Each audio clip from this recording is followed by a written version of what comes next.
میرے گھر میں عام طور پہ نوکری کا رواج یا وہ نہیں تھا. وہاں میں نے تعلیم حاصل کی، میٹرک وہاں سے کیا. اس کے بعد ایف اے اور B A government college Lahore سے آ کر کیا کہ میرا شوق پیدا ہوا کہ میں مقابلے کا امتحان دوں. تو ماسٹرز کرنے کے بعد میں نے مقابلے کا امتحان دیا. میری پوسٹنگ کے پی کے میں ہوئی. وہاں انڈر ٹریننگ میں ایبٹ آباد میں رہا.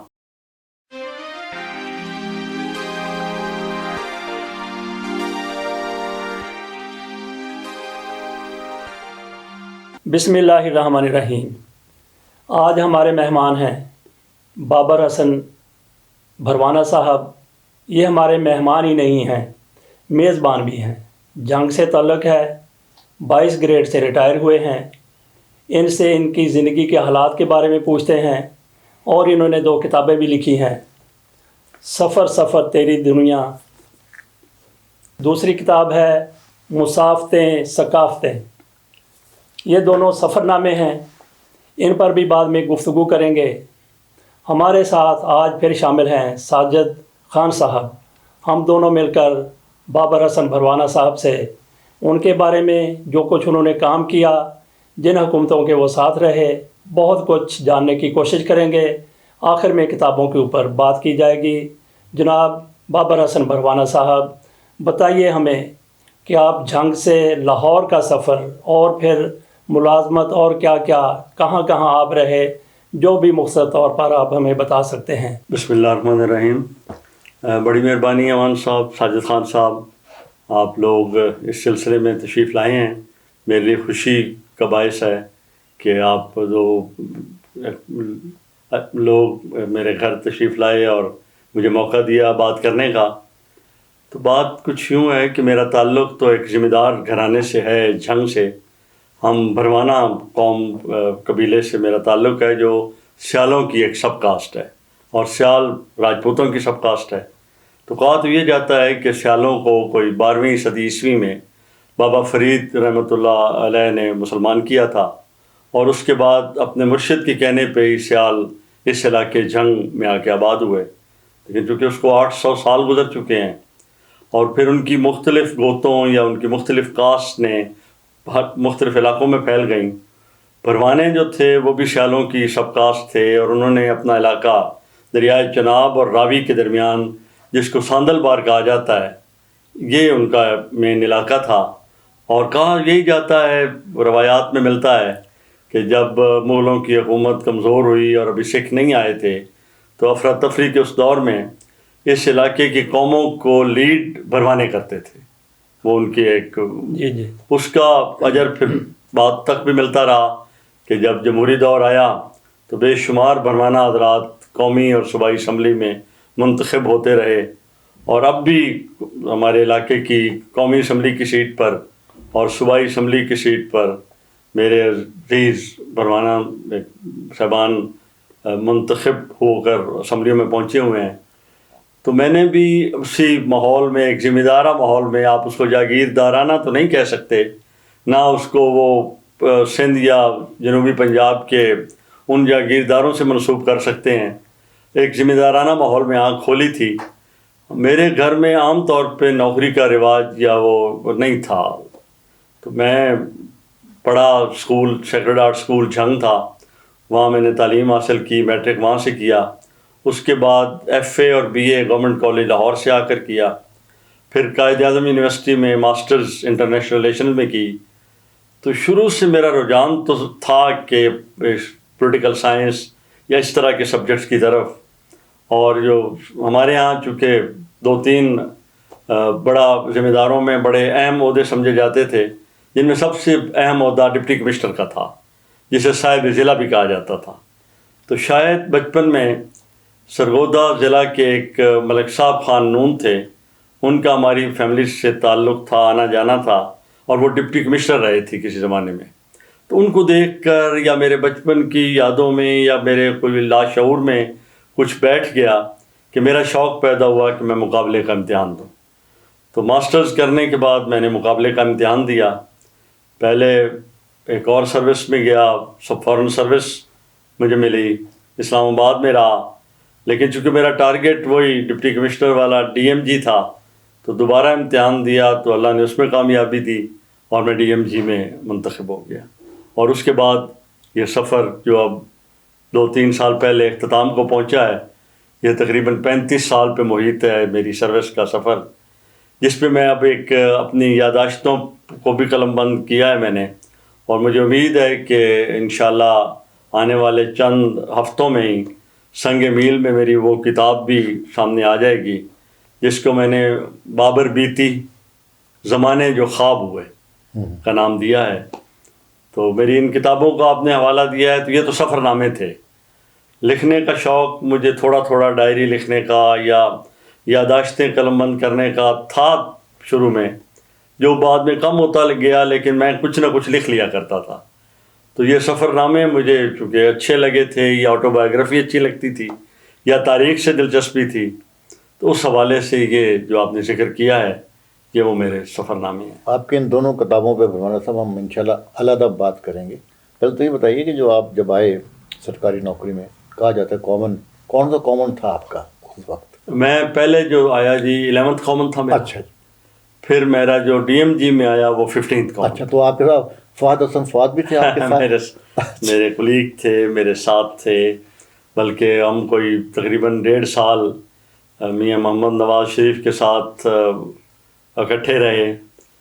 میں ادھر پارلیمنٹیرینز کو ڈیل کرتا تھا، صحیح اور فواز صاحب ان کے پرنسپل سیکرٹری تھے، بالکل تو ہم اکٹھے۔ اچھا، آپ نے کہا کہ پارلیمنٹیرین کو ڈیل کرتے تھے، ہمارے ہاں پارلیمنٹیرین کو ڈیل کرنے کے بھی 2 معنی لیے جاتے ہیں، آپ کس حوالے سے ان کو ڈیل کرتے تھے؟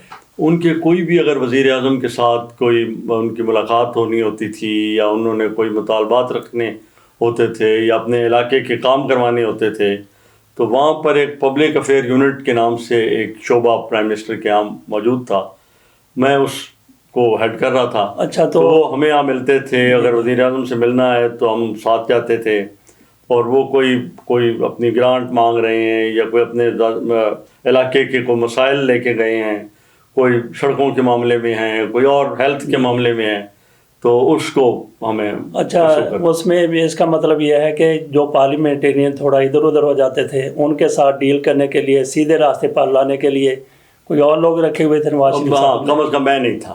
اچھا، چونکہ ان کو اگر جو آپ بات کر رہے ہیں، میرے خیال میں ہمارے ماحول میں اس کے لیے ضلعی انتظامیہ کو استعمال کیا جاتا اچھا تھا۔ ٹھیک ہے۔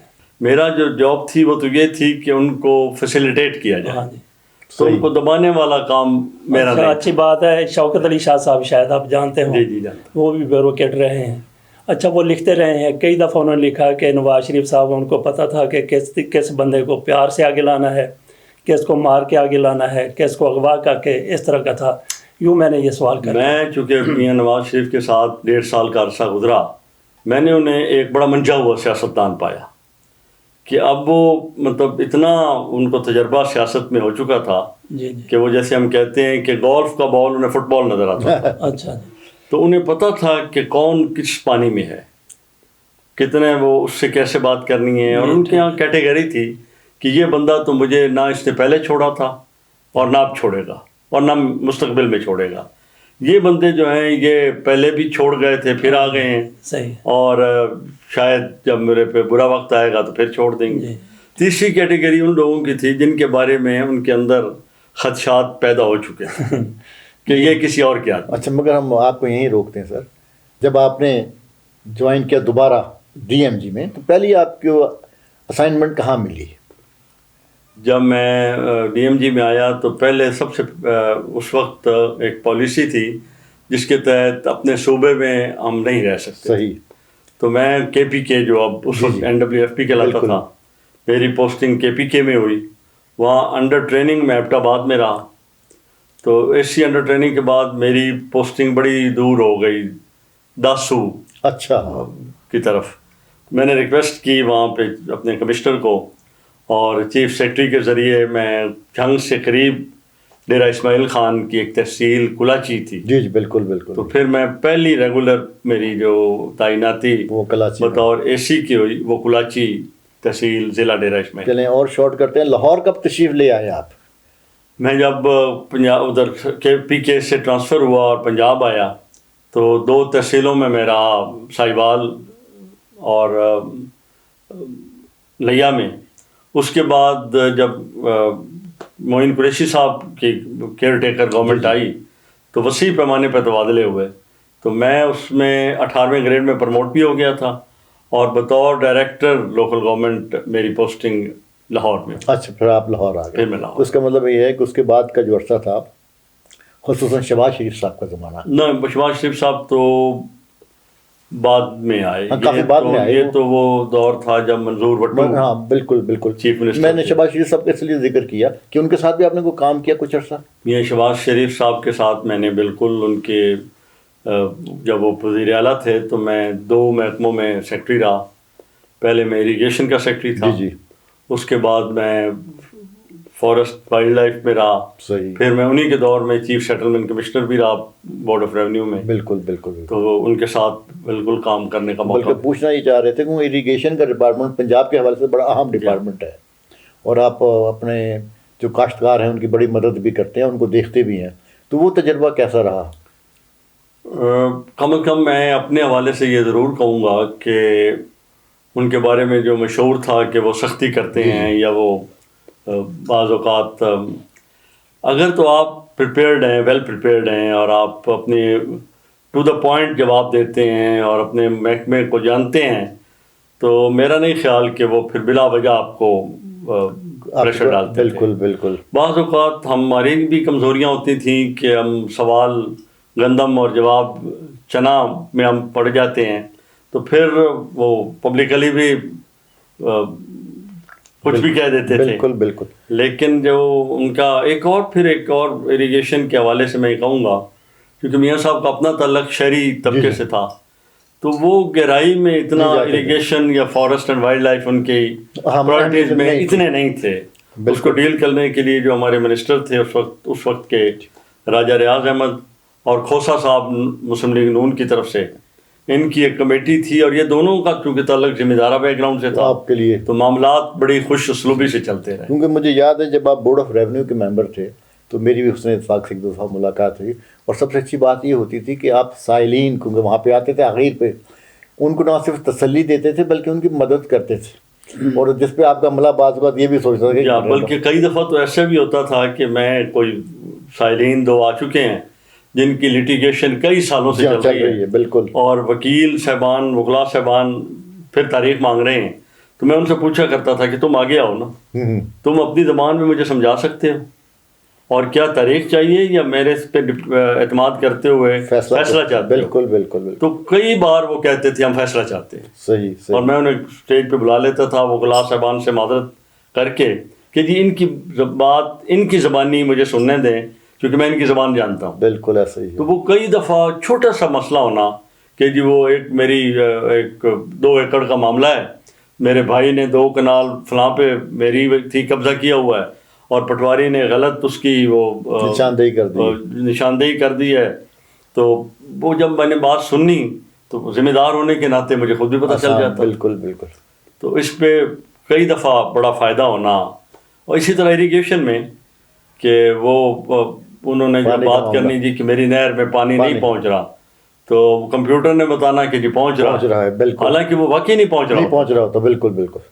تو ان کی وہ جب ان کی زبان میں آپ بات کرتے ہیں ان کی داد رسائی ہو جاتی ہے، تو ان کی داد رسائی ہو جاتی ہے۔ آپ کا پس منظر جو ہے وہ بیک گراؤنڈ وہ ذمہ دارہ ہے، اس کو آپ اچھے طریقے سے جانتے ہیں، آپ نے کئی حکومتوں کے ساتھ کام کیا، آپ کیا سمجھتے ہیں کہ کون سی حکومت ذمہ داروں کے لیے، کاشتکاروں کے لیے وہ بہتر تھی؟ دیکھیں نا، آپ نے بڑا ٹرکی سا سوال کیا ہے، میں نے چونکہ سینٹر میں بھی دیکھا ہے، صوبے میں بھی دیکھا ہے، جو حاکم ہوتے ہیں ان کا تو کسی بھی طبقے سے تعلق ہو، وہ پھر جب حکومت کی سیٹ پہ بیٹھتے ہیں تو وہ صرف حکمران ہوتے ہیں، تو صحیح معنوں میں تو پارلیمنٹ کہہ لیں یا صوبائی اسمبلی کہہ لیں یا کیبنٹ کہہ لیں، ذمہ داروں کی آواز کوئی نہیں اٹھاتا تھا۔ صحیح، اگر کوئی اٹھاتا بھی تھا تو ڈر کے، سہم کے، چونکہ وزرائے خزانہ اکثر کہیں اور سے ہوتے تھے، اور وہ ان کو رد جو منسٹر ہوتا تھا زراعت کا یا فوڈ اینڈ سیکورٹی کا، اس کی بات دب جاتی تھی کیبنٹ میں، تو ذمہ داروں کے حوالے سے وہ بات تو کرتے تھے سب اس کو خوش کرنے کے لیے، لیکن بات کی تہ تک کوئی نہیں پہنچتا. اچھا، تو میں بات یہ کرنے لگا تھا، پاکستان میں 2 طبقے ہیں، ایک تو ملازم ہے اور ایک ذمہ دار ہے، بڑے طبقات جو ہیں. آصف زرداری کے اوپر آپ جو بھی الزام لگا لیں، جیسے میں نے بات پہلے کی ہے، لیکن ان دونوں طبقوں کے حوالے سے اس کی پالیسیاں بڑی زبردست رہی ہیں. گندم کی قیمت اس نے ایک دفعہ ڈبل کر دی تھی. تنخواہوں کا آپ کو پتہ ہے کہ کس طریقے سے تنخواہیں بڑھتی تھیں. میں اگر آپ کہیں تو بالکل ٹھیک کہہ رہے ہیں کہ پیپل پارٹی جب بھی اقتدار میں آئی ہے، اس میں چونکہ شروع کا میں نہیں کہہ سکتا، لیکن 1977 کے الیکشن سے پہلے ہی ذمہ دار کلاس اس میں آ گئی تھی. جی جی. تو کم از کم یوسف رضا گیلانی جب وزیر اعظم تھے تو ایک دم گندم کی سپورٹ پرائس میں اتنا جمپ آیا کہ ہم وہ ذمہ دار جو گندم اگانا چھوڑ چکے تھے، ہم بھی گندم کی طرف مائل ہو گئے، اور پھر اس میں ذمہ دار خوشحال ہو گیا. اس کا یہ فائدہ بھی ہوا کہ وہ جو دیہاتوں میں لوگ رہ رہے تھے جو مزدوری کرتے ہیں، ان کی بھی مزدوری بہتر ہو گئی اور بڑھ گئی. اور ایک ٹرینڈ ایسا بھی آیا، بلکہ ایک فیملی مجھے ملی جو مائیگریٹ کرنا چاہ رہے تھے دیہات سے شہر کی طرف. یہ وہی زرداری صاحب کے دور کی بات ہے.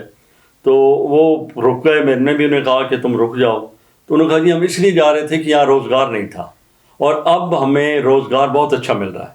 جب ذمہ دار کو کماد کے یا کپاس کے یا گندم کے چاول کے پیسے اچھے ملیں گے تو لامحالہ اس کا اثر رورل اکانومی پہ پڑے گا، اور پوری ایک رورل اکانومی اوپر اٹھے گی.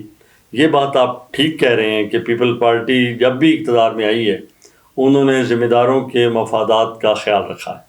اچھا، کوئی اپنی فیملی کے بارے میں بتائیے، موجودہ فیملی، بچے آپ کے کتنے ہیں، کیا کرتے ہیں؟